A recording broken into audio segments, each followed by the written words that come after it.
সুপ্রিয় শিক্ষার্থীবৃন্দ, তোমাদের সবাইকে স্বাগত জানাচ্ছি। আমি রাসেল মোল্লা, প্রভাষক, ইসলামের ইতিহাস ও সংস্কৃতি বিভাগ, নরসিংদী সরকারি কলেজ।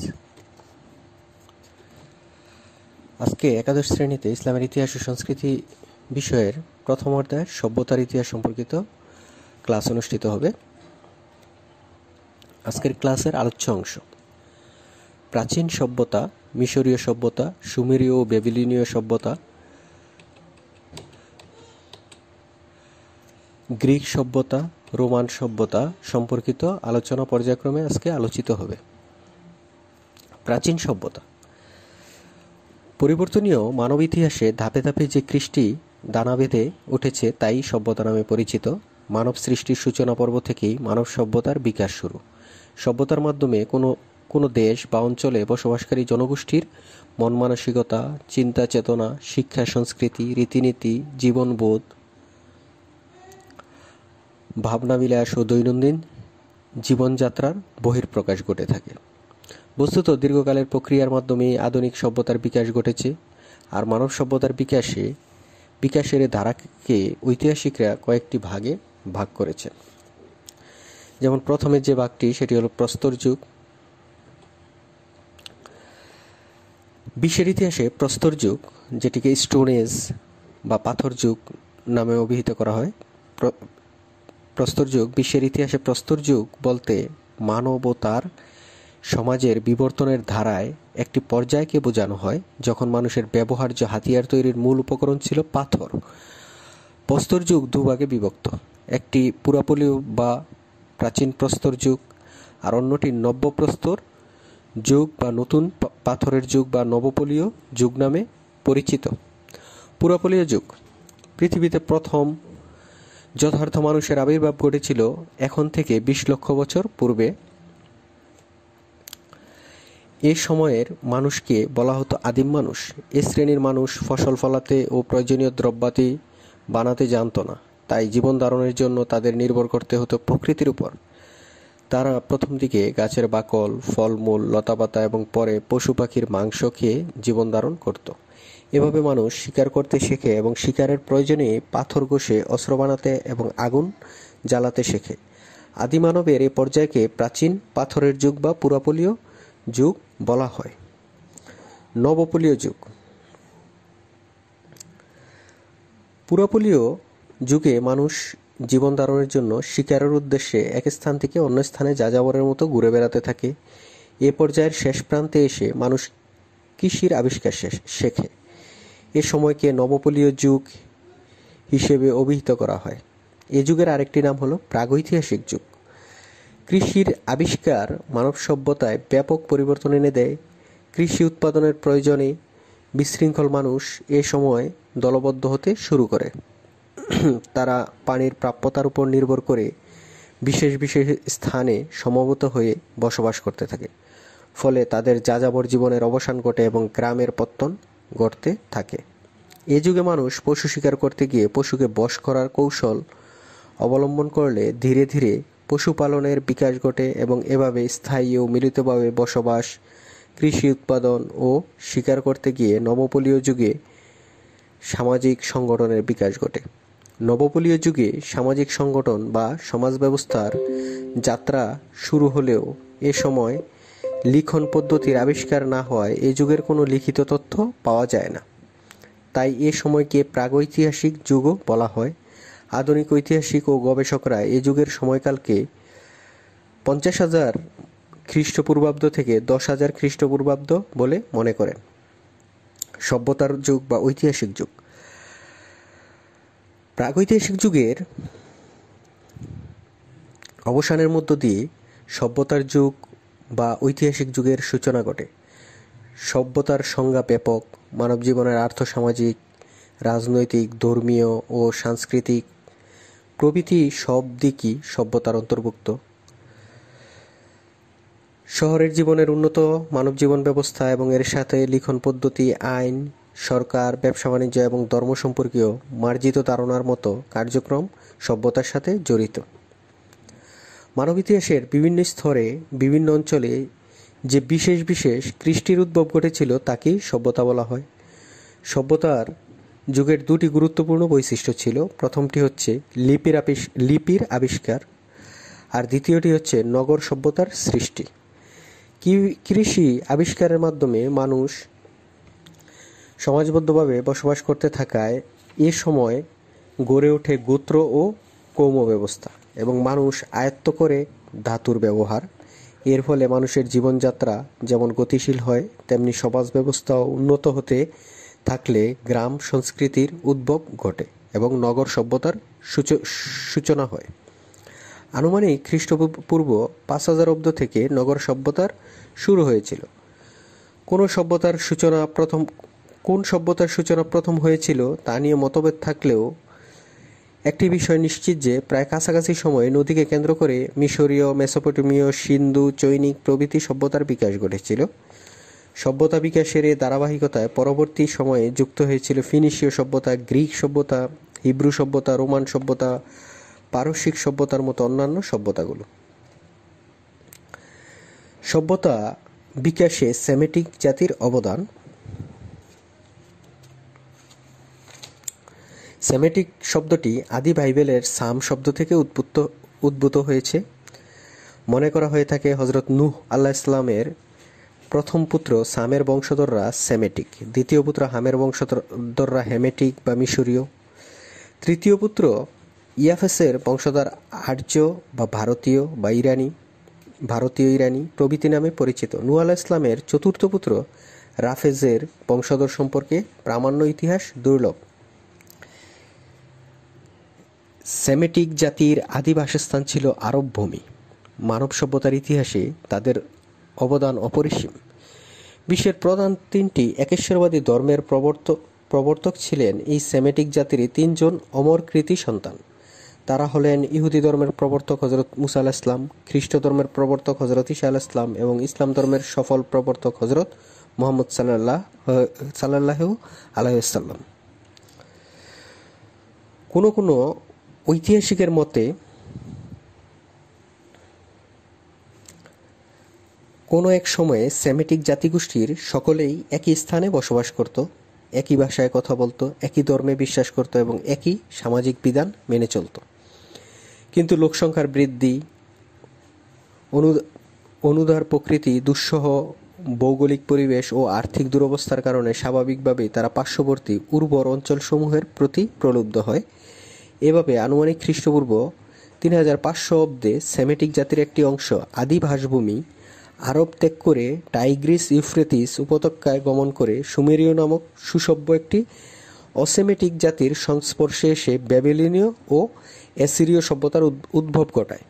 খ্রিস্টপূর্ব 2500 অব্দে সেমেটিক জাতির অপর একটি শাখা সিরিয়া ও প্যালেস্টাইনে গিয়ে হিব্রু সভ্যতা গড়ে তোলে।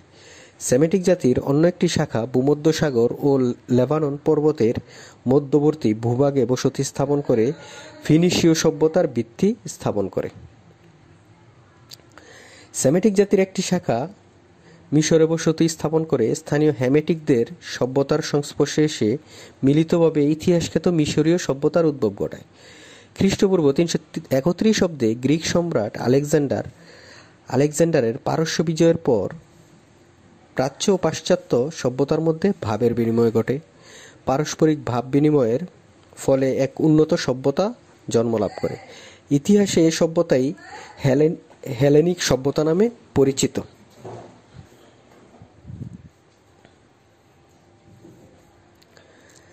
খ্রিস্টপূর্ব 146 অব্দে গ্রিক অধিকার করে রোমানরা পূর্বোক্ত সভ্যতার উত্তরাধিকারী হয়। 7ম শতাব্দীতে আরবীয় মুসলমানরা রোম ও পারস্য অধিকার করে উক্ত সভ্যতার সাথে নিজেদের সভ্যতার সংমিশ্রণ ঘটিয়ে এক উন্নত সভ্যতা গড়ে তোলে। ক্রুসেডের সময় এ সভ্যতা ইউরোপীয়দের মধ্যে বিস্তার লাভ করে ইউরোপে রেনেসাঁস বা নবজাগরণের সূচনা করে। সুতরাং এই সেমেটিক সভ্যতাই আধুনিক ইউরোপীয় বা বিশ্ব সভ্যতার মূলে রয়েছে। মিশরীয় সভ্যতা। প্রাচীন মিশরের ভৌগোলিক অবস্থান। প্রাচীন সভ্যতার ভিত্তিভূমি হিসেবে বিবেচিত মিশরের অবস্থান আফ্রিকা মহাদেশের উত্তর পূর্ব দিকে। দেশটির উত্তরে ভূমধ্যসাগর, মিশর দেশটির উত্তরে ভূমধ্যসাগর, দক্ষিণে বর্তমান সুদান রাষ্ট্র। মিশরের পূর্ব দিকে লোহিত সাগর এবং উত্তর পূর্বে রয়েছে আরব মরুভূমি ও পশ্চিম দিকে বর্তমান লিবিয়া। নীল নদকে কেন্দ্র করে গড়ে ওঠা মিশর দুভাগে বিভক্ত। দক্ষিণাঞ্চল, যা মিশরের আসিয়াতের নিচের উপত্যকায় অবস্থিত, এবং অন্যটি উত্তরাঞ্চল, যা ফাইউম এলাকা থেকে নিম্ন অংশ পর্যন্ত বিস্তৃত। এশিয়া, ইউরোপ ও আফ্রিকা এই তিনটি মহাদেশ দ্বারা পরিবেষ্টিত থাকায় এবং ভূমধ্যসাগরের উপকূলে অবস্থিত হওয়ায় মিশরের ভৌগোলিক অবস্থান খুবই গুরুত্বপূর্ণ। বর্তমানকাল থেকে প্রায় ৭,০০০ বছর আগে যখন পৃথিবীর আবহাওয়া ও জলবায়ুতে নানা পরিবর্তনের ফলে দিনের পর দিন বৃষ্টি হতো, ফলে নীলনদের পানি উপচে দুকুল ছাপিয়ে মানুষের কৃষি উৎপাদন সহ সব সহায় সম্বল ভাসিয়ে নিয়ে নিঃস্ব করে দিত। তাই প্রাচীন মিশরীয়রা প্রতি বছর সংঘটিত বন্যাকে নিয়ন্ত্রণ করার জন্য বাঁধ দেওয়ার পদ্ধতি উদ্ভাবন করেছিল। এভাবে সমস্যার সমাধান করতে গিয়ে প্রাচীন মিশরে বন্যা নিয়ন্ত্রণ বাঁধ, কৃষির উপকরণ, সেচ ব্যবস্থা প্রভৃতি বিকাশের সাথে সাথে নগরের বিকাশ ঘটতে থাকে, যা মিশরকে সভ্যতার পটভূমিতে পরিণত করে। মিশর নীল নদের দান। হোয়াংহো নদীকে চীনের দুঃখ বলা হলেও নীল নদকে মিশরের দান হিসেবে অভিহিত করা হয়, কেননা মিশরীয় সভ্যতার বিকাশে নীল নদী সবচেয়ে বড় ভূমিকা পালন করেছে। ইতিহাস পর্যালোচনা করলে দেখা যায় যে মিশরীয় সভ্যতার সূচনাকারী পানির প্রাপ্যতা, নীলনদকে কেন্দ্র করে কৃষি উৎপাদন, মাছ ধরে জীবিকা নির্বাহ, পশুপালনের জন্য তৃণভূমির সহজলভ্যতা ইত্যাদি বিষয়কে মাথায় রেখে নীলনদের তীরবর্তী অঞ্চলসমূহে বসতি স্থাপন করেছিল। দেখা যায় প্রতি বছর গ্রীষ্মকালের শুরুতে আফ্রিকার মধ্য অঞ্চলে প্রচুর বৃষ্টিপাতের ফলে সৃষ্ট প্লাবনে নীলনদের দুকুল ছাপিয়ে যেত। এ সময় পাহাড়ি মাটি, বরফ গলা পানি ও অজস্র জলজ উদ্ভিদ আবাদি জমিতে এসে পড়ত। কয়েক মাস ব্যাপী স্থায়ী এ বন্যার সময় গাছপালা পচে গিয়ে এবং এর সাথে জলাধারের পাহাড়ি লাল পাথুরে মাটি মিশে এক উর্বর পলিমাটির সৃষ্টি হতো। প্লাবন শেষে বন্যার উর্বর পলিমাটিতে নীলনদের উভয় তীর দৈর্ঘ্য ৬০০ মাইল এবং প্রস্থে ১০ মাইল পর্যন্ত ভরে যেত। এ কারণে মিশরের জমি খুবই উর্বর হতো। এ উর্বর জমিতে খুব সহজেই ফসল ফলানো যেত। কৃষি উৎপাদনে প্রাচীন মিশরীয়দের প্রধান জীবিকা হওয়ায় এ সময় কৃষিকে কেন্দ্র করেই বসতি স্থাপন, বাঁধ নির্মাণ কৌশল, সেচ ব্যবস্থা ও ক্ষুদ্র শিল্পের বিকাশ ঘটে। এছাড়া নীলনদের তীরে অবস্থিত সিনাই পাহাড় ও অন্যান্য পর্বতমালা এবং চুনা পাথরের পাহাড়গুলো শিল্পদ্রব্য ও অস্ত্রশস্ত্র তৈরি করার জন্য মিশরীয়দেরকে বিভিন্ন প্রকার ধাতু সরবরাহ করেছে। এক কথায় গুরুত্বপূর্ণ ভৌগোলিক অবস্থান ও নীলনদের দানের ফলে মিশরে বিশ্বের প্রাচীন সভ্যতার উৎপত্তি ও বিকাশ ঘটে। তাই গ্রিক ঐতিহাসিক ও ইতিহাসের জনক হেরোডোটাস মিশরীয় সভ্যতার বিকাশে নীলনদের ভূমিকা দেখে বিস্মিত হয়ে নির্দ্বিধায় মিশরকে নীলনদের দান বা the gift of the Nile বলে উল্লেখ করেছেন।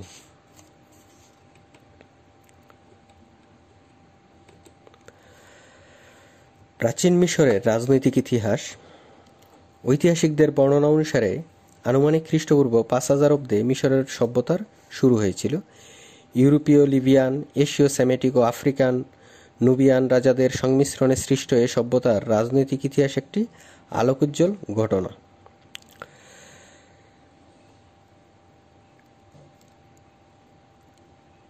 নির্দিষ্ট একটি রাজবংশের হাতে মিশর শাসিত হওয়ার আগে সেখানে যে শাসন ব্যবস্থা পরিচালিত ছিল সে সময় থেকে শুরু করে প্রাচীন মিশরের রাজনৈতিক সময়কালকে কয়েকটি ভাগে ভাগ করে আলোচনা করা যায়।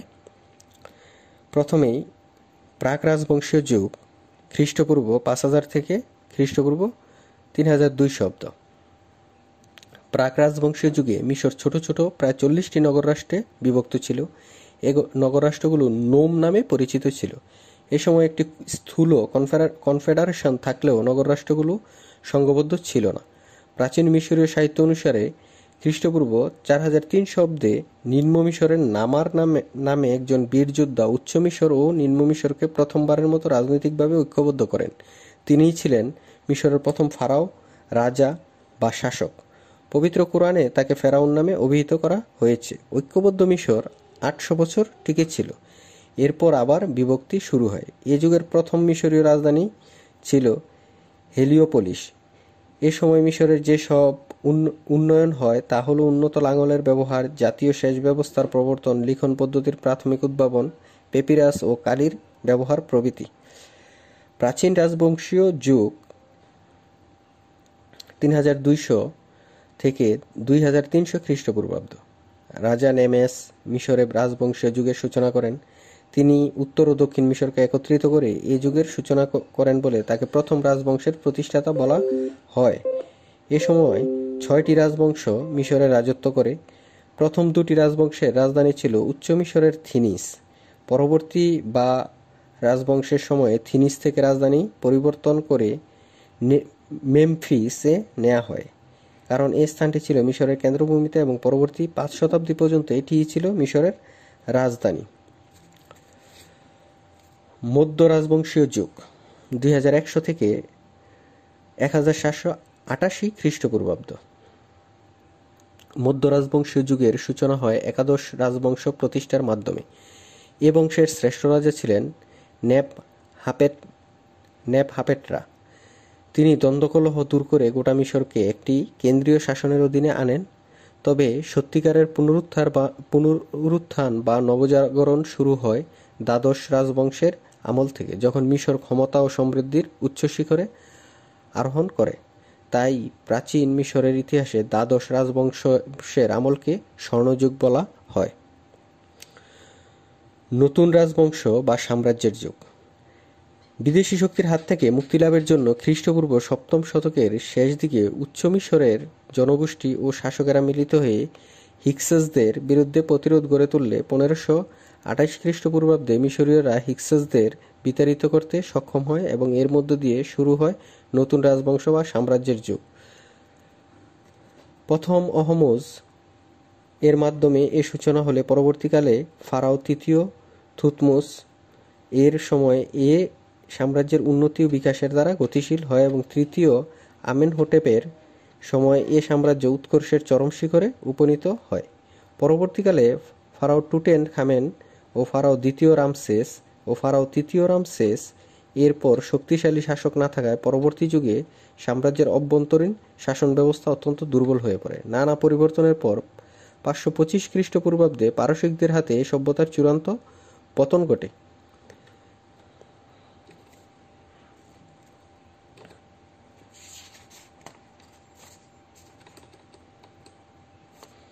সভ্যতা বিকাশে মিশরীয়দের অবদান। ধর্ম। মিশরীয় চিত্রকলা, স্থাপত্য ও ভাস্কর্যে প্রাপ্ত তথ্যের আলোকে দেখা যায় বিভিন্ন প্রাকৃতিক শক্তিকে প্রাচীন মিশরীয়রা দেবতা মেনে পূজা করত। তারা বিশ্বাস করত প্রকৃতিকে দেবদেবীরই নিয়ন্ত্রণ ও পরিচালনা করে থাকেন। প্রাচীন মিশরীয়দের বিশ্বাস অনুসারে সূর্যের দেবতা রা বা রে দেবদেবীর রাজা। তিনি প্রধান দেবতা হিসেবে অন্য দেবতাদের নিয়ন্ত্রণ করেন। একসময় রা বা রে নামটি রূপান্তরিত হয়ে দাঁড়ায় আমন বা আমন রেতে। রা ছিলেন আলো ও জীবনের আধার, এজন্য তিনি প্রধান দেবতা হিসেবে গণ্য হতেন। মিশরীয়দের আরও অনেক দেবদেবী ছিল। এদের দুজন হলেন জীবন, মৃত্যু, উর্বরতার দেবতা উসিরিস এবং তার স্ত্রী আইসিস। প্রাচীন মিশরীয়রা সম্রাট বা ফারাওকে স্বর্গের প্রতিনিধি মনে করত এবং তাদের দেবতার মতোই সম্মান করত। মৃত্যু পরবর্তী জীবনে তাদের বিশ্বাস ছিল, অর্থাৎ মৃত্যুর পরে নতুন জীবন আছে সে বিষয়টি মিশরীয়রা বিশ্বাস করত। মৃত মানুষ কবরে গেলে তার দেহে আত্মা ফিরে আসে। পৃথিবীতে তারা যে পাপ বা পূর্ণ করেছে দেবতা ওসিরিসের সামনে সেগুলো হিসাব হবে। এরপর পুণ্যবানকে সুখময় স্থানে এবং পাপীকে অন্ধকার ঘরে নিক্ষেপ করা হবে। সূর্য দেবতা রাত তীব্র রশ্মি দিয়ে পাপীর দেহকে জ্বলসে দিবেন। মিশরীয় সভ্যতার অবক্ষয়ের যুগে মিশরীয়দের ধর্মে নানা কুসংস্কার যুক্ত হয়। এ সময় পুরোহিতেরা নিজের ও শাসকের সুবিধার জন্য ধর্মকে হাতিয়ার হিসেবে ব্যবহার করতে থাকে। এই অবস্থার অবসানের জন্য ফারাও চতুর্থ আমেনহোটেপ এগিয়ে আসেন। তিনি মন্দির থেকে অসৎ পুরোহিতদের বের করে দেন। বহু দেবতার বদলে তিনি একমাত্র সূর্য দেবতার আরাধনার কথা প্রচার করেন। চতুর্থ আমেনহোটেপ সূর্য দেবতা আমান রে বা রা এর নতুন নাম দেন এটন। দেবতার নামের সাথে মিল রেখে তিনি নিজের নাম রাখেন ইকনাটন। এভাবে ইকনাটন বিশ্বের ইতিহাসে সর্বপ্রথম একেশ্বরবাদের ধারণা দেন। ইকনাটনের এ ধর্মবিশ্বাস বেশি দিন স্থায়ী হয়নি। বিখ্যাত ফারাও টুটেনখামেন পুরোহিতদের অধিকার ফিরিয়ে দিলে মিশরীয় সমাজ আবার কুসংস্কারে ছেয়ে যায়। ধীরে ধীরে প্রাচীন মিশরীয়দের ধর্ম অবক্ষয়ের চূড়ান্ত পর্যায়ে এসে দাঁড়ায়। স্থাপত্যশিল্পে মিশরীয়দের অবদান অপরিসীম। প্রথমেই পিরামিড সম্পর্কে আলোচনা করব। পিরামিড প্রাচীন মিশরীয়দেরকে ইতিহাসের শ্রেষ্ঠ নির্মাতা বলা হয়। পাথর কেটে প্রকাণ্ড সৌধ বানাতে তারা ছিল সিদ্ধহস্ত। প্রাচীন মিশরীয়দের শ্রেষ্ঠ স্থাপত্যিক নিদর্শন হলো পিরামিড। মিশরীয়রা মৃত্যু পরবর্তী জীবনে তারা বিশ্বাস করত ফারাওদের মৃত্যুর পর তার আত্মা স্বর্গে চলে যায় এবং সেখানে দেবতা হিসেবে আবির্ভূত হয়। কিন্তু মৃত ফারাওয়ের শরীর পচে গেলে এক্ষেত্রে সমস্যা হতে পারে। এজন্য তারা ফারাওয়ের মৃতদেহকে বিশেষ পদ্ধতিতে মমি করে তা সংরক্ষণের ব্যবস্থা করত। ফারাওয়ের মৃতদেহ সমাহিত করার স্থান আগে থেকেই তৈরি রাখা হতো। এসব সমাধিতে দেওয়া হতো সিন্দুকভর্তি অমূল্য গহনা, বিভিন্ন ধরনের তৈজসপত্র, মুদ্রা, দামি কাপড় প্রভৃতি। মৃত ফারাওদের দেহ ও মূল্যবান এসব সামগ্রীর নিরাপত্তার জন্য প্রাচীন মিশরীয়রা বড় বড় পাথরখণ্ড দিয়ে পিরামিড নির্মাণ করেছিল। পিরামিড হলো ত্রিভুজের আকৃতিতে তৈরি অতি উঁচু সমাধিসৌধ। প্রাচীন বিশ্বের বিস্ময় পিরামিডের নির্মাণ শৈলীর জন্য এখনও বিশেষজ্ঞদের বিস্মিত করে। এত আগে মিশরীয়রা কিভাবে পাথরের এত বিশাল কাঠামো তৈরি করলো তার সম্পূর্ণ সুরাহা এখনো হয়নি।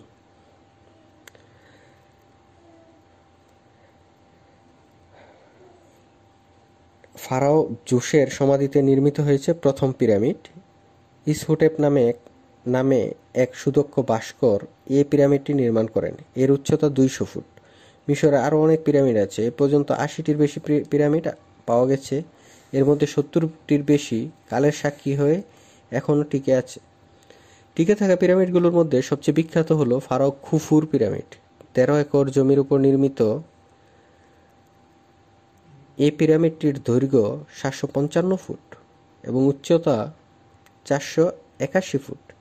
এটি নির্মাণ করতে 1 লাখ শ্রমিকের প্রায় 20 বছর সময় লেগেছিল।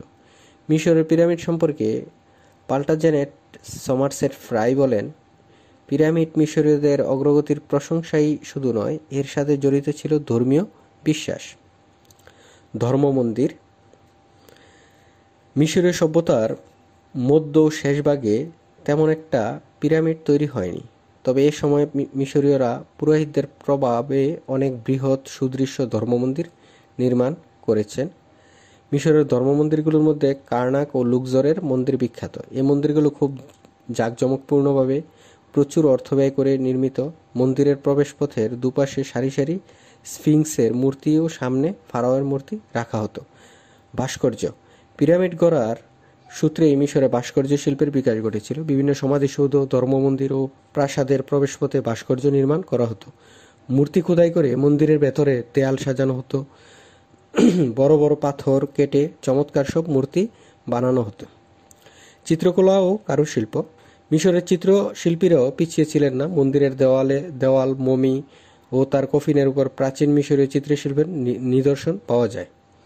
এসব চিত্রে ধর্মীয় ধারণার প্রকাশ বেশি ছিল। অষ্টাদশ রাজবংশের আমলে থিবসে নির্মিত লুক্সর মন্দিরের গায়ে অসংখ্য দেয়ালচিত্র দেখা যায়। এছাড়া লুক্সরের মন্দিরের গায়ে লতাপাতা ও জ্যামিতিক নকশাও রয়েছে। প্রাচীন মিশরীয়রা কারুশিল্পেও দক্ষ ছিল। তারা স্বর্ণ, রৌপ্য ও ব্রোঞ্জের ব্যবহার জানত। জ্ঞান বিজ্ঞানে অবদান লিখন পদ্ধতি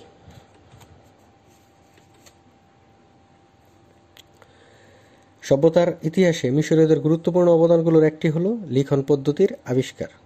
প্রাচীন মিশরীয়রা নগর সভ্যতা গড়ে তোলার সাথে সাথে এক বিশেষ ধরনের চিত্রভিত্তিক লিখন পদ্ধতির আবিষ্কার করে যায়, যার নাম হাইরোগ্লিফিক। গ্রিক ভাষা থেকে আসা শব্দটির অর্থ পবিত্র লিপি। এটি ছিল একটি লিখিত ভাষা। এ ভাষায় নানা প্রকার দ্রব্য, প্রকৃতি ও বিষয় প্রভৃতির ছবি আঁকা থাকত। এ থেকে জিনিসগুলোর পরিচয় ও নাম জানা সম্ভব হতো। বিজ্ঞান। প্রাচীন মিশরীয়রা গণিত ও জ্যোতির্বিজ্ঞানের বিকাশে গুরুত্বপূর্ণ ভূমিকা রেখেছিল। তারা শস্য উৎপাদনের পরিমাণ, উৎপাদন খরচ, সংসারের ব্যয় নির্বাহ, কারিগরদের বিভিন্ন দ্রব্য তৈরির পরিমাণ ও সংখ্যা, মূল্যমান নির্ধারণ প্রভৃতি কাজের হিসাব নিকাশের জন্য গণনা পদ্ধতির আবিষ্কার করেছিল। এই গণনা পদ্ধতি থেকেই পরবর্তী সময়ে গণিত শাস্ত্রের সৃষ্টি হয়েছিল।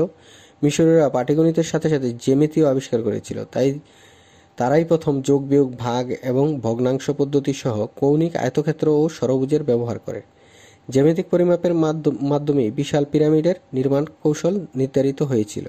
প্রাচীন মিশরীয়রা বন্যা নিয়ন্ত্রণ কৌশল উদ্ভাবনের চিন্তাভাবনার সময় লক্ষ্য করেছিলেন, প্রতি বছর বন্যার আগে আকাশের নির্দিষ্ট কিছু তারা একটি নির্দিষ্ট স্থানে অবস্থান করে।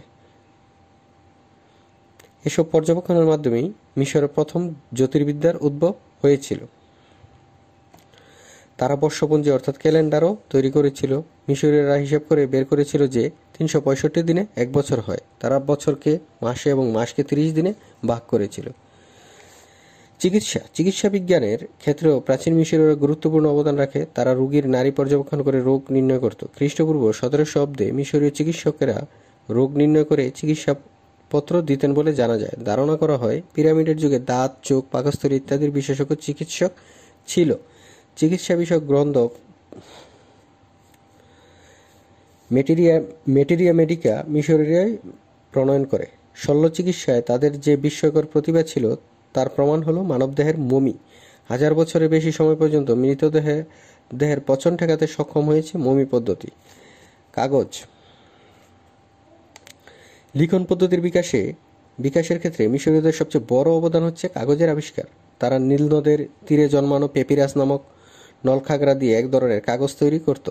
পেপিরাস গাছের কাণ্ডের ছাল ছাড়িয়ে পাশাপাশি রাখা হতো। একটির উপর আরেকটি ফালি রেখে রোদে শুকানো হতো। তারপর ফালিগুলোকে চাপ দিয়ে বানানো হতো কাগজ। পেপিরাসের একটি রোল লম্বায় হতো 10 থেকে 20 ফুটের মতো। পেপিরাস থেকেই কাগজের ইংরেজি প্রতিশব্দ পেপার এসেছে। সাহিত্য। পেপিরাসের উৎকীর্ণ প্রাচীন মিশরীয় লিপির অর্থ উদ্ধারের পর বিশেষজ্ঞরা নিশ্চিত হয়েছেন প্রাচীন মিশরে উন্নত মানের সাহিত্য রচিত হয়েছিল। তবে মিশরীয় সাহিত্য মূলত দেবদেবী ও ফারাওদের গুণকীর্তনের কাহিনী। মিশরীয় ধর্ম ও দর্শনকে ভিত্তি করে লিখিত হওয়ায় এগুলো থেকে সমকালীন সমাজ ও রাষ্ট্রকাঠামো সম্পর্কে গুরুত্বপূর্ণ তথ্য মেলে। মিশরীয় সমাজ ব্যবস্থা। প্রাচীন মিশরে মুক্তচিন্তার দর্শন চর্চার দৃষ্টান্ত পাওয়া যায়। প্রাচীন মিশরের সমাজ ব্যবস্থা ছিল মাতৃতান্ত্রিক। সমাজে নারীরা সম্পত্তির অধিকার সহ নানা রকম সুবিধা ভোগ করত। সমাজে এক স্ত্রী গ্রহণের রীতি চালু থাকলেও উপপত্নী গ্রহণের দৃষ্টান্ত পাওয়া যায়। তারপরও মিশরীয় সমাজে মেয়েরা উচ্চ সামাজিক মর্যাদা ভোগ করত।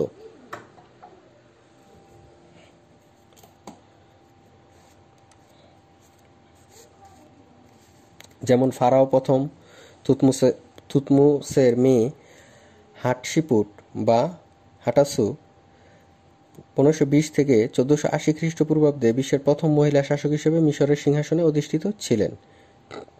মিশরের সমাজ 3 শ্রেণীতে বিভক্ত ছিল, যথা প্রথম ছিল ফারাও, রাজদরবারের গণ্যমান্য ব্যক্তি, পুরোহিত ও ভূস্বামীরা উচ্চ শ্রেণী। দ্বিতীয়ত বণিক, সাহিত্যিক, কারিগর ও অন্য পেশাজীবীরা মধ্য শ্রেণী। ভূমিদাস, সেবাদাস ও কৃতদাসেরা নিম্ন শ্রেণীর অন্তর্ভুক্ত ছিল। সমাজে শিক্ষা গ্রহণ করার সুযোগ ছিল এবং বিদ্যালয়গুলো ছিল অবৈতনিক। সুমেরীয় সভ্যতা। প্রাচীন মিশরীয় সভ্যতা বিকাশ ঘটেছিল আনুমানিক খ্রিস্টপূর্ব 5000 অব্দে। প্রায় একই সময়ে আধুনিক ইরাকের টাইগ্রিস ও ইউফ্রেটিস নদীর অববাহিকায় পর্যায়ক্রমে কয়েকটি সভ্যতার উন্মেষ হয়। একই ভূখণ্ডে গড়ে ওঠা এ সভ্যতাগুলো একত্রে মেসোপটেমীয় সভ্যতা নামে পরিচিত। মেসোপটেমীয় একটি গ্রিক শব্দ যার অর্থ দুই নদীর মধ্যবর্তী ভূমি। এই অঞ্চল অর্ধচন্দ্রাকৃতি উর্বর ভূমি বলেও পরিচিত।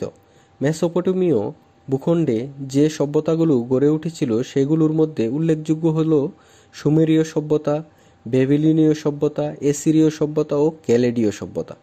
উল্লেখযোগ্য প্রমাণের অভাবে সুমেরীয়দের আদি বাসস্থান সম্পর্কে নিশ্চিতভাবে কিছু বলা যায় না।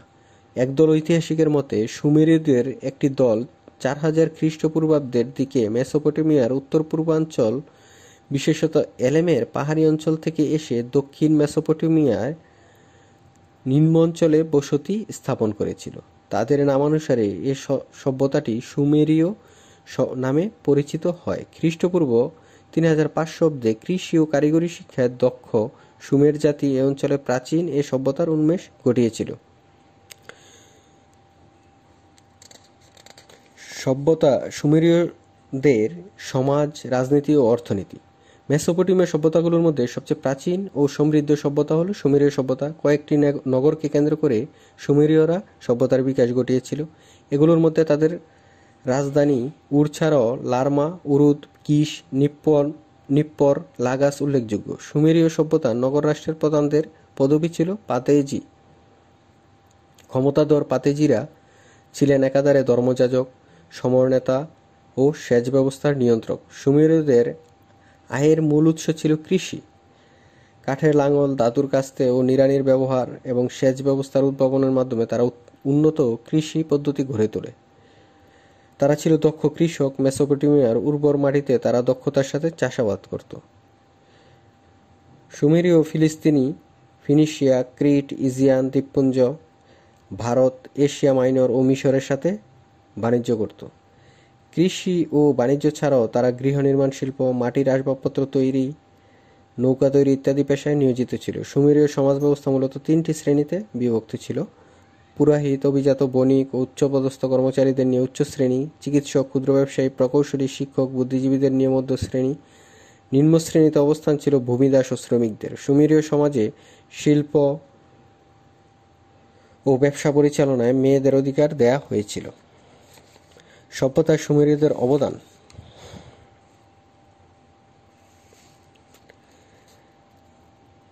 লিখন পদ্ধতির উদ্ভাবন।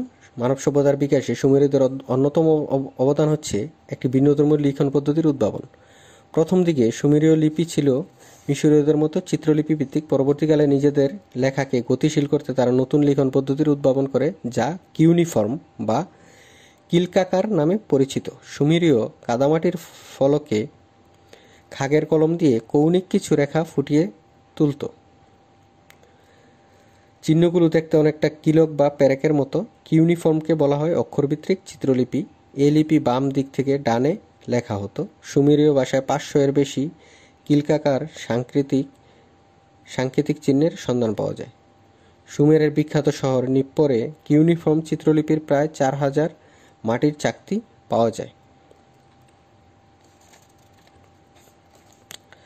ধর্ম। সুমেরীয়রা বহু দেবতার পূজা করত। তাদের দেবতারা ছিল বিভিন্ন প্রকৃতির ক্ষমতার অধিকারী।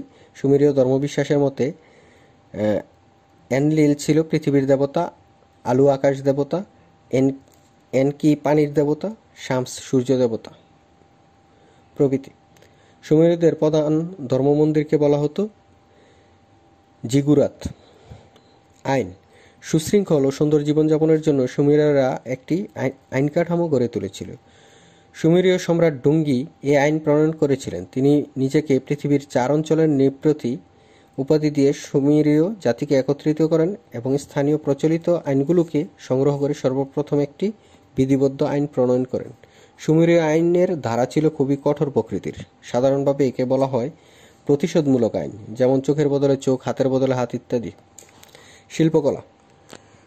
পাথরের স্বল্পতার কারণে সুমেরীয়রা রোদে শুকানো ইট দিয়ে ধর্মীয় মন্দির ও বিভিন্ন স্থাপনা তৈরি করত। সুমেরীয়রা উর শহরের মাঝখানে প্রধান ধর্মমন্দির জিগুরাত নির্মাণ করেছিলেন।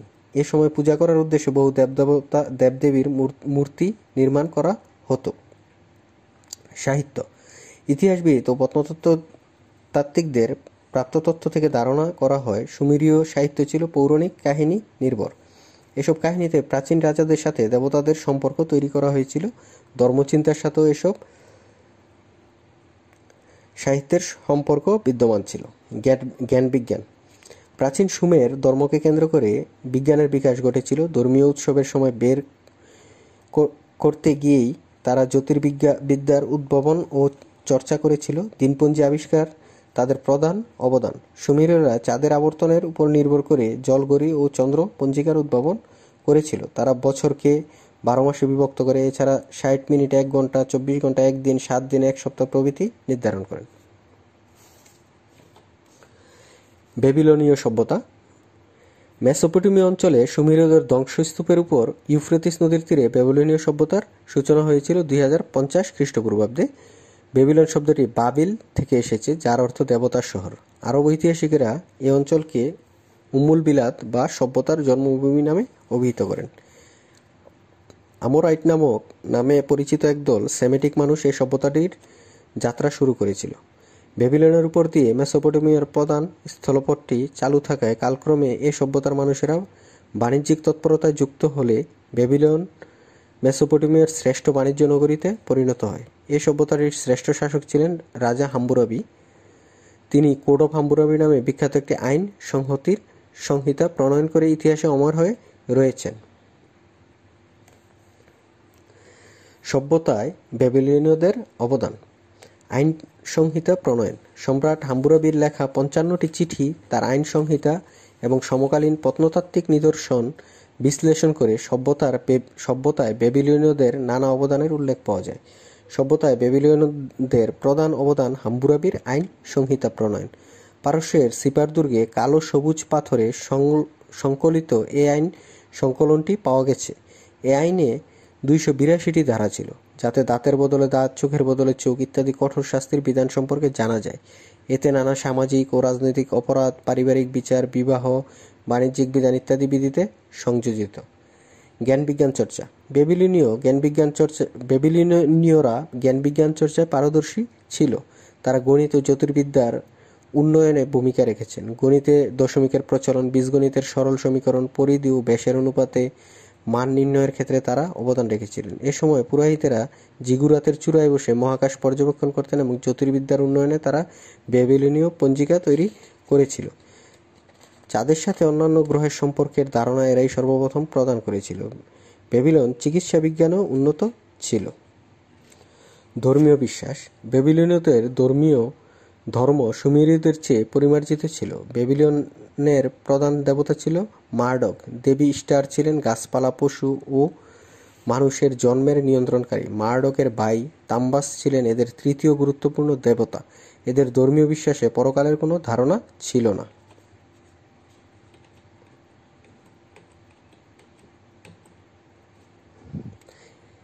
হিব্রু সভ্যতা, হিব্রু জাতির উৎপত্তি। প্রাচীনকালে সেমেটিক জাতিগোষ্ঠীর একটি শাখা বর্তমান প্যালেস্টাইনে যে সভ্যতার বিকাশ ঘটিয়েছিল তা হিব্রু সভ্যতা নামে পরিচিত।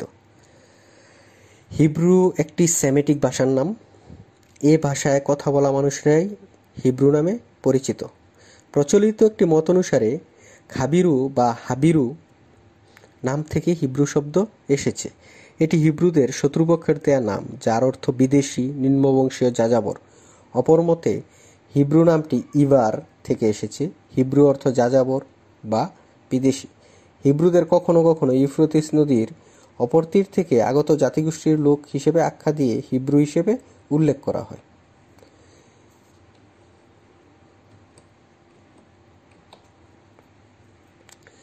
হিব্রু সভ্যতার ভৌগোলিক অবস্থান। বর্তমান প্যালেস্টাইনের জেরুজালেম নগরীকে কেন্দ্র করে প্রাচীন হিব্রু সভ্যতার যাত্রা শুরু হয়েছিল।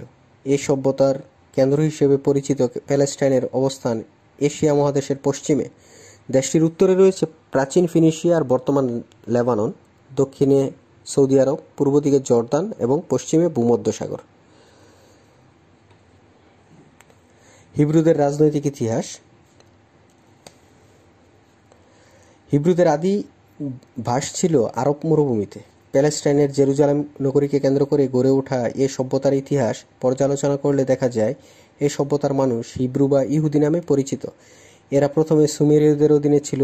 তাদের নেতা আব্রাহাম বা ইব্রাহিম আলাইহিসসালাম 1800 খ্রিস্টপূর্বাব্দে অনুসারীদের নিয়ে উত্তর পশ্চিম মেসোপটেমিয়া অঞ্চলে চলে যান।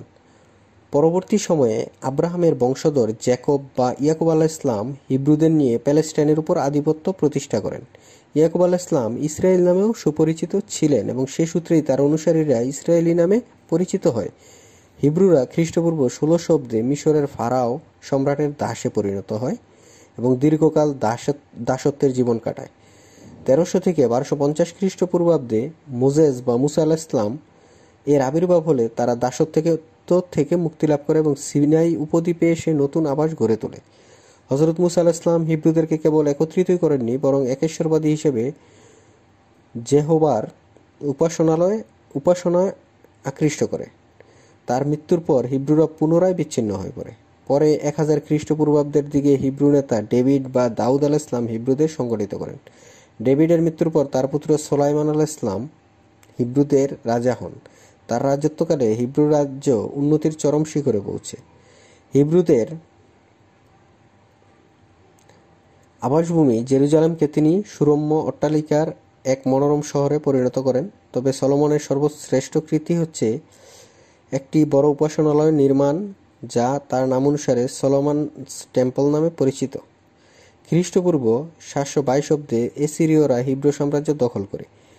এরপর 586 খ্রিস্টপূর্বাব্দে কেলেডীয় রাজা নেবুচাদনেজারের জুড়া অধিকারের মধ্য দিয়ে এই সভ্যতার পতন ঘটে। সভ্যতা বিকাশে হিব্রুদের অবদান। ধর্মবিশ্বাস।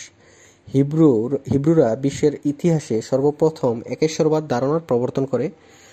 তাদের নবীদের মধ্যে রয়েছে হযরত মুসা আলাইহিসসালাম, হযরত দাউদ আলাইহিসসালাম, হযরত সুলাইমান আলাইহিসসালাম প্রমুখ। তাওরাত বা ওল্ড টেস্টামেন্ট তাদের ধর্মগ্রন্থ। এর 10টি অনুশাসনের ভিত্তিতে তাদের নৈতিক মান নির্ধারিত হতো। তাদের মধ্যে দেবতা জেহোবা বা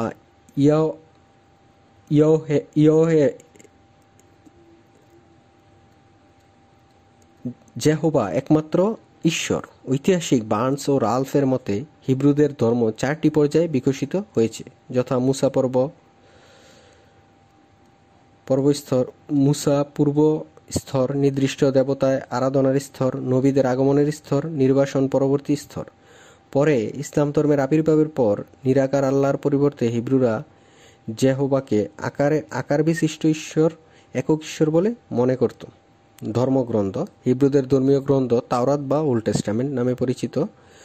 ঐতিহাসিক সাহিত্য গ্রন্থ হিসেবে এর মূল্য সর্বজন স্বীকৃত। এই গ্রন্থে খ্রিস্টপূর্ব 850 অব্দ থেকে 150 খ্রিস্টাব্দ পর্যন্ত লিখিত 39টি পুস্তক সন্নিবেশিত হয়েছে।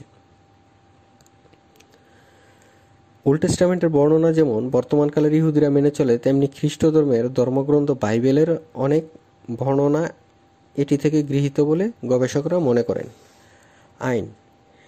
হিব্রু ধর্মের আইনের ধারা নিয়ে ওল্ড টেস্টামেন্টের 5ম পুস্তক রচিত হয়েছে, তাই এই আইনকে ডিউটেরোনোমিক কোড বলা হয়। সম্ভবত নবীদের উন্মেষকালে ধর্মীয় ক্ষেত্রে যে বৈপ্লবিক আলোড়ন সৃষ্টি হয়েছিল, তখনই এই আইন সংকলিত হয়েছিল।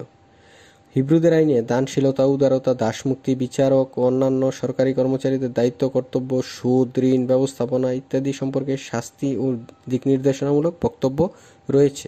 হিব্রু দর্শন। ওল্ড টেস্টামেন্টের বিভিন্ন অংশে হিব্রু দর্শনের প্রতিফলন দেখা যায়। এ দর্শন অনুযায়ী বিশ্বব্রহ্মাণ্ড একটি যন্ত্রবিশেষ এবং তা কোনো লক্ষ্য ছাড়াই আবর্তিত হচ্ছে। হিব্রু দর্শন মতে মানুষ তার ভাগ্যের উপর নির্ভরশীল। খ্যাতি, ধনসম্পদ, আনন্দ ইত্যাদি এক একটি ফাঁদ বিশেষ এবং এগুলো মানুষকে বিভ্রান্ত করে। সাহিত্য। প্রাচীন হিব্রু সাহিত্য বেশ সমৃদ্ধ ছিল। ওল্ড টেস্টামেন্টকে কেন্দ্র করেই এই সময়কার সাহিত্য বিকশিত হয়েছিল। ওল্ড টেস্টামেন্টে ইহুদি রাজতন্ত্রের ঘটনা, মহাকাব্যের বিভিন্ন দিক, বিচারকর্তা ও শাসকদের নাটকীয় কাহিনী, মহিলাদের অবস্থান ও চরিত্র ফুটিয়ে তোলা হয়েছে। শিল্পকলা স্থাপত্যের ক্ষেত্রে হিব্রুরা অন্যান্য সভ্যতার মতোই অনন্য অবদান রেখেছে। জেরুজালেমের রাজা সলোমনের নির্মিত হেরোদ মন্দিরের স্থাপত্যে এবং 1947 সালে আবিষ্কৃত পুঁথি ডেড সি স্ক্রল বা মরু সাগরের দস্তাবেজে হিব্রুদের চিত্রকলার পরিচয় মেলে। এছাড়া জেরুজালেমে পাওয়া একটি চিত্রশোভিত সিল থেকে তাদের উন্নত চিত্রকলা সম্পর্কে জানা যায়। প্রশাসন: হিব্রুরা প্রাচীনকালে একটি শক্তিশালী প্রশাসনিক কাঠামো গড়ে তোলে। হিব্রু শাসক ডেভিড বা দাউদ আলাইহিসসালাম একটি কেন্দ্রীয় শাসন ব্যবস্থা প্রবর্তন করে। রাজা সলোমন বা সুলাইমান আলাইহিসসালাম একটি ইহুদি সিভিল সার্ভিস প্রতিষ্ঠা করেন এবং এমন কর ব্যবস্থার প্রবর্তন করেন যেখানে ধনী অঞ্চলগুলোতে বেশি এবং গরিব অঞ্চলগুলোতে কম কর দিতে হতো।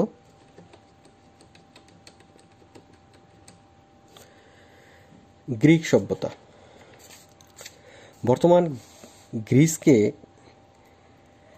কেন্দ্র করে গড়ে ওঠা গ্রিক সভ্যতার বিকাশের মধ্য দিয়ে মূলত ইউরোপের গৌরবময় ইতিহাসের যাত্রা শুরু হয়। এ সভ্যতা বিকাশের আগে ওই অঞ্চলে গড়ে উঠেছিল মিনীয় মাইসেনীয় সংস্কৃতি। মিনীয় সংস্কৃতির ভিত্তিভূমি ছিল ইজিয়ান সাগরের ক্রিট দ্বীপ, আর গ্রিসের মাইসেনি শহরকে কেন্দ্র করে গড়ে ওঠে মাইসেনীয় সংস্কৃতি। ভৌগোলিক অবস্থান: ইউরোপের দক্ষিণ পূর্বে অবস্থিত বলকান উপদ্বীপ, এর দক্ষিণাংশে ভূমধ্যসাগর, ইজিয়ান সাগর ও আয়োনিয়ান সাগর বেষ্টিত ছোট পাহাড়ি দেশ গ্রিস।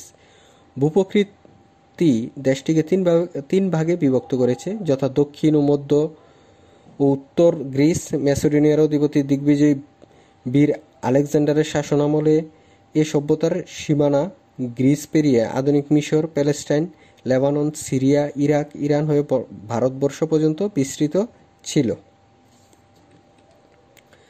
গ্রিকদের রাজনৈতিক ইতিহাস: পুরো গ্রিক সভ্যতার সময়কাল ও রাজনৈতিক অবস্থা পর্যালোচনা করে একে দুইটি ভাগে ভাগ করা যায়, যথা হেলেনিক যুগ ও হোমারীয় যুগ।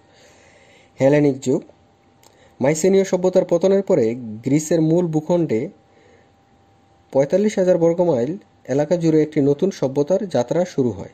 দেবতা ডিউকেলিয়ন এর পুত্র গ্রিক বীর হেলেনের নামানুসারে এটি হেলেনিক সভ্যতা নামে পরিচিতি লাভ করে।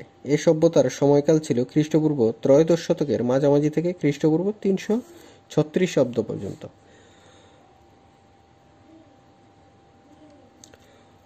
হোমারীয় যুগ: খ্রিস্টপূর্ব 1100 থেকে 750 খ্রিস্টাব্দ পর্যন্ত। গ্রিসের ইতিহাস জানার জন্য তেমন উল্লেখযোগ্য সূত্র পাওয়া যায় না। শুধু গ্রিক মহাকবি হোমারের রচিত মহাকাব্য ইলিয়ড ও ওডিসি থেকেই এ যুগের ইতিহাস সম্পর্কে ধারণা পাওয়া যায়। তাই গ্রিসের এ কালপর্বকে হোমারীয় যুগ বলা হয়। এ যুগের গ্রিক সমাজের পুরোহিত ও অভিজাতরা উচ্চ শ্রেণী এবং কৃষক, কারিগর ও দাসরা নিম্ন শ্রেণীর অন্তর্ভুক্ত ছিল। 800 খ্রিস্টপূর্বাব্দের দিকে গ্রিসে গ্রাম সম্প্রদায় ভেঙে যায় এবং এক একটি অঞ্চলকে কেন্দ্র করে গড়ে ওঠে এক একটি নগর রাষ্ট্র। অবস্থান ও কর্মকাণ্ডের ভিত্তিতে এই যুগের বিশেষ বৈশিষ্ট্য নিয়ে গড়ে উঠেছিল সামরিক নগর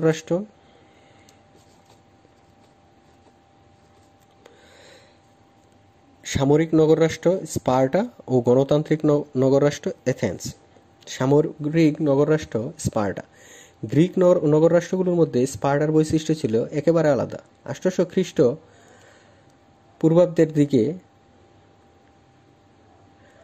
খ্রিস্টপূর্বাব্দের দিকে পেলোপনেসাস অঞ্চলের যুদ্ধোন্মাদ স্পার্টানরা মাইসেনীয়দের পরাজিত করে স্পার্টা দখল করে নিয়েছিল। শতাব্দীকাল ধরে মাইসেনীয়দের সাথে যুদ্ধে লিপ্ত এ জাতি মনে প্রাণে ছিল যুদ্ধবাজ। এজন্য তাদের শাসনাধীন স্পার্টাকে বলা হয় সামরিক নগর রাষ্ট্র। স্পার্টা কার্যত ছিল একটি যুদ্ধ শিবিরের মতো। গণতান্ত্রিক নগর রাষ্ট্র এথেন্স: গ্রিক সভ্যতার বিকাশের ক্ষেত্রে যেসব নগর রাষ্ট্র গুরুত্বপূর্ণ ভূমিকা রেখেছিল তার মধ্যে এথেন্স প্রধান, কেননা যুদ্ধবাজ স্পার্টার সমসাময়িক এ নগর রাষ্ট্রের অধিবাসীরাই বিশ্ব ইতিহাসে প্রথম রাজতন্ত্র থেকে বেরিয়ে এসে গণতন্ত্রের সূচনা করেছিল। সূচনালগ্নে এথেন্সে রাজতন্ত্র প্রচলিত ছিল, তবে ধীরে ধীরে এ নগর রাষ্ট্রের শাসন ব্যবস্থায় পরিবর্তন আসে।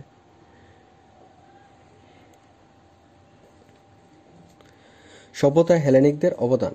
ধর্ম: হেলেনিক যুগে গ্রিকরা প্রকৃতি পূজা করত, বিভিন্ন দেবদেবীতে তাদের বিশ্বাস ছিল। গ্রিকদের প্রধান দেবতা ছিলেন জিউস, তার স্ত্রী হেরা ছিলেন বাড়ির দেবী।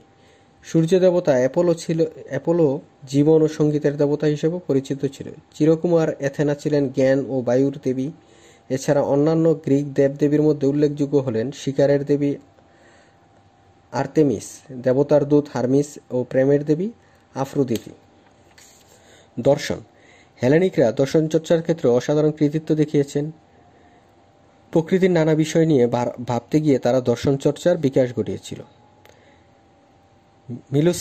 মিলুটাসের দার্শনিক থেলিস 558 খ্রিস্টপূর্বাব্দে সূর্যগ্রহণের বৈজ্ঞানিক কারণ বিশ্লেষণ করেন।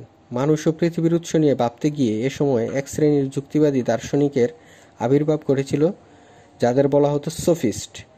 এরা তরুণ সমাজের উপর বেশ প্রভাব ফেলেছিলেন।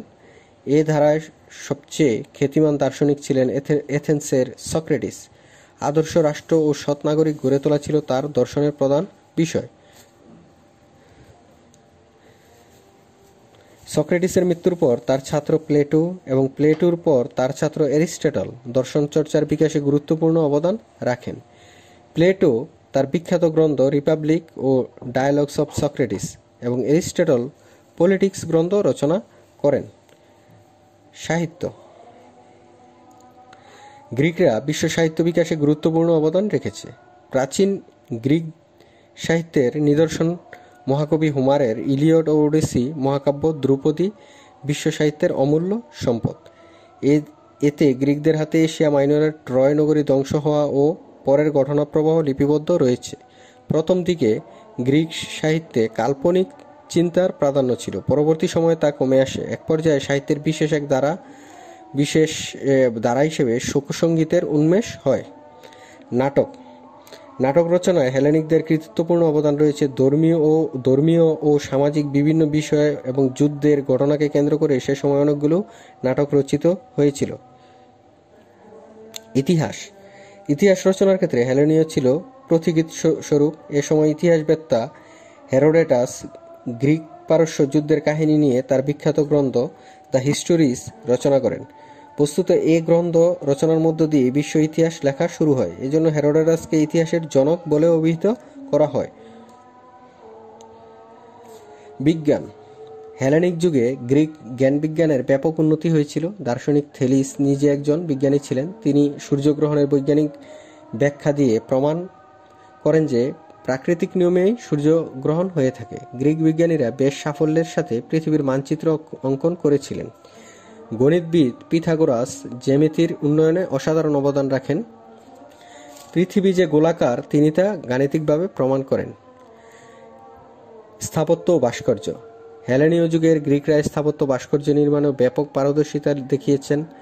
বিশাল প্রাসাদ নির্মাণে তাদের বিশেষ কৃতিত্ব ছিল। চারকোনার ভিত্তির উপর দাঁড়ানো চমৎকার স্তম্ভগুলো ছিল কারুকার্য খচিত। সঙ্গীত চর্চা।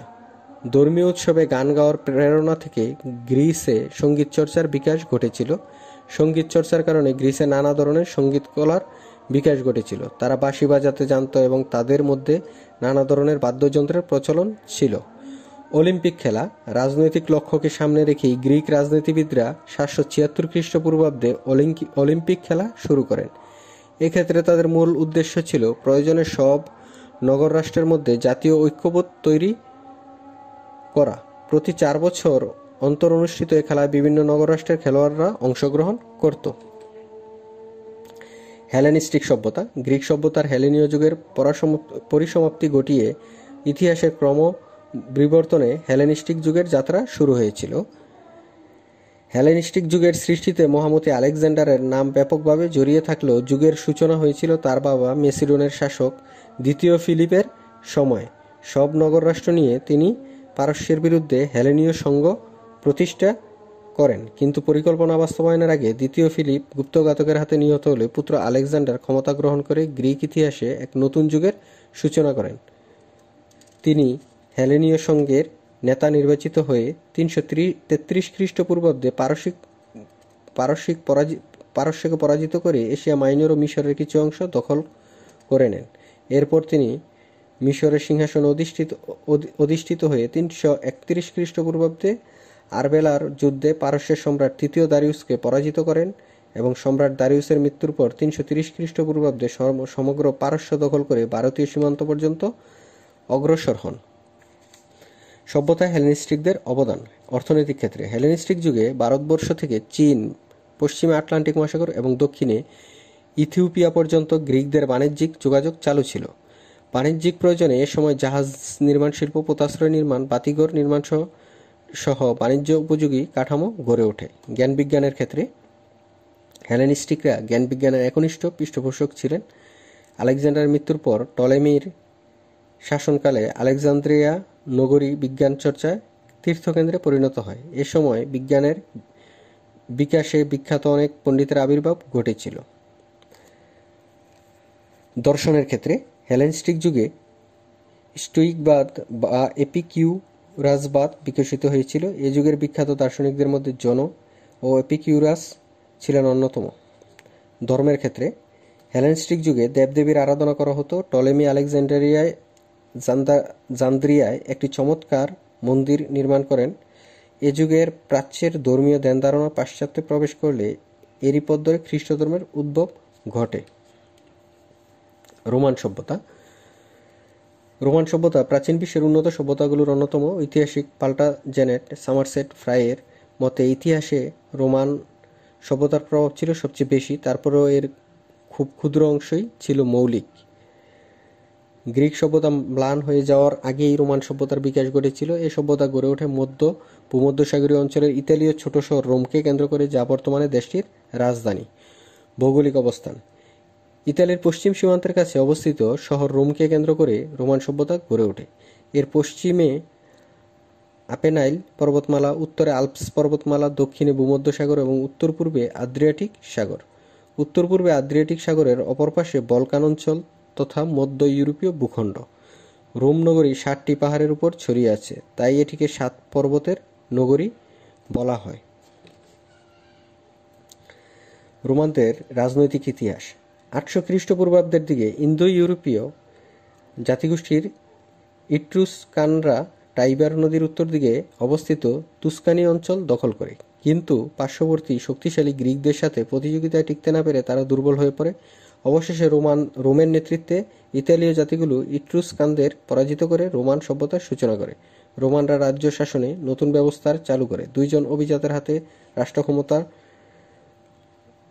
রাষ্ট্র শাসনের ক্ষমতা দেয়া হয়। এদের বলা হতো কনসাল। তারা 1 বছরের জন্য রোমের প্রশাসনিক, বিচারিক, সামরিক সব গুরুত্বপূর্ণ দায়িত্ব পালন করতেন। তবে কনসালরা রাষ্ট্রের সর্বোচ্চ ক্ষমতাশালী পরিষদ সিনেটের পরামর্শমতো শাসনকাজ পরিচালনা করতেন। এক পর্যায়ে রোমানরা পেট্রিসিয়ান ও প্লেবিয়ান এ 2টি শ্রেণীতে বিভক্ত হয়ে পড়ে। ক্রমে অভিজাত পেট্রিসিয়ান ও সুবিধাবঞ্চিত শ্রমিক কৃষকদের নিয়ে গঠিত প্লেবিয়ানদের মধ্যে দ্বন্দ্ব বাধে। প্লেবিয়ানরা বিভিন্ন দাবি আদায়ের জন্য আন্দোলন শুরু করে। অবশেষে তাদের মধ্যে থেকে 10 জন ট্রিবিউট বা ম্যাজিস্ট্রেট সিনেটের সদস্যপদ লাভ করে। এভাবে রোমে গণতন্ত্রের বিকাশ ঘটে। সভ্যতা রোমানদের অবদান: ধর্ম: প্রজাতন্ত্রের যুগে রোমান ধর্মে নতুন কিছু ছিল না। এ সময় তাদের উপর গ্রিক ধর্মের প্রভাবই ছিল সক্রিয়। জিউসের মতোই রোমেও আকাশ দেবতা ছিল জুপিটার। গ্রিক দেবী সফেনার মতো মির্নাবা ছিলেন রোমের দেবী। গ্রিক প্রেমের দেবী আফ্রোদিতি রোমে এসে হয়েছেন ভেনাস। গ্রিক সাগর দেবতা পডিসন রোমে হয়েছেন নেপচুন। সাম্রাজ্যের যুগে ধর্মীয় চিন্তাভাবনা প্রজাতান্ত্রিক যুগের মতোই ছিল।